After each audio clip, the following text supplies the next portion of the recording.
बच्चों, आपके सामने 80 शब्द प्रति मिनट गति का डिक्टेशन दे रहा हूँ। जिस किसी भी बच्चे को हिंदी शॉर्ट हैंड बुक्स की आवश्यकता हो तो मुझसे संपर्क कर सकते हैं। मेरा मोबाइल नंबर है 9414842949। यस, 80 शब्द प्रति मिनट गति का डिक्टेशन।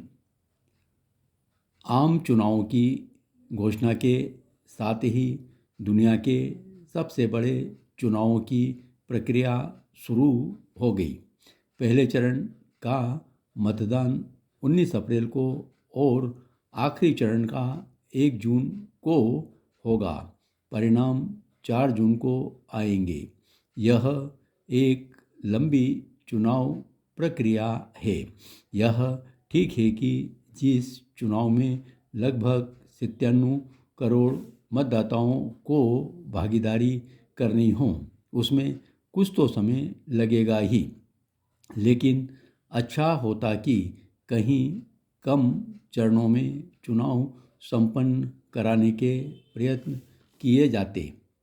वैसे तो 2019 में भी चरणों में मतदान हुआ था और उसके पहले 2014 में भी 9 चरणों में, लेकिन 2009 में 5 चरणों में ही चुनाव करा लिए गए थे।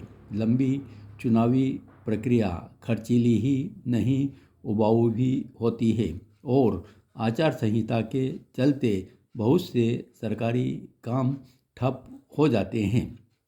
चुनाव लोकतंत्र का अनिवार्य अंग है और उन्हें निष्पक्ष तरीके से संपन्न कराने के लिए हर संभव कदम उठाए जाने चाहिए, लेकिन यह भी ठीक नहीं कि उनके चलते 2 माह से अधिक समय तक तमाम सरकारी कामकाज रुके पड़े रहें। जहां निर्वाचन आयोग को भविष्य में कम से कम समय में चुनाव कराने के जतन करने चाहिए, वहीं राजनीतिक दलों को लोकसभा के साथ विधानसभा चुनाव कराने के प्रस्ताव पर उदारता से विचार करना चाहिए। इस बार लोकसभा के साथ ही 4 राज्यों ओडिशा, आंध्र प्रदेश, अरुणाचल प्रदेश और सिक्किम के विधानसभा चुनाव होने जा रहे हैं। एक साथ चुनाव की पहल का विरोध करने वालों को बताना चाहिए कि यदि लोकसभा के साथ 4 राज्यों के विधानसभा चुनाव हो सकते हैं तो अन्य राज्यों के क्यों नहीं हो सकते। निसंदेह समय के साथ चुनाव में बाहुबल की भूमिका कम हुई है, लेकिन वह पूरी तौर पर समाप्त नहीं हुई। बंगाल में अभी भी बाहुबल की खतरनाक भूमिका देखने को मिलती है।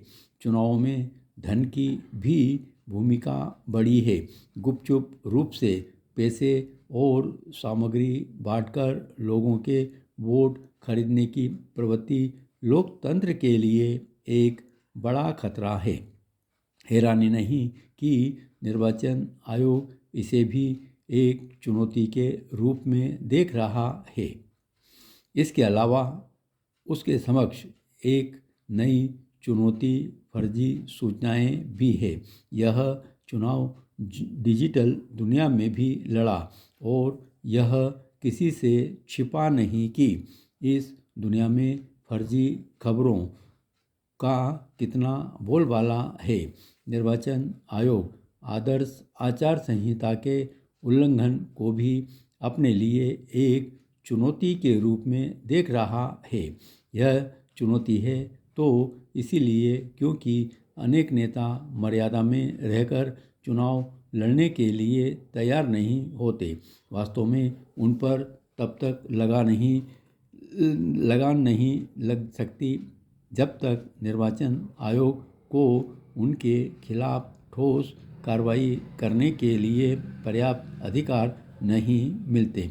क्योंकि चुनाव लोकतंत्र का उत्सव है, इसलिए जनता को राष्ट्रहित को सर्वोच्च प्राथमिकता देते हुए अधिकाधिक मतदान प्रतिशत सुनिश्चित करना चाहिए। हमारा लोकतंत्र इससे ही सबल होगा। धन्यवाद।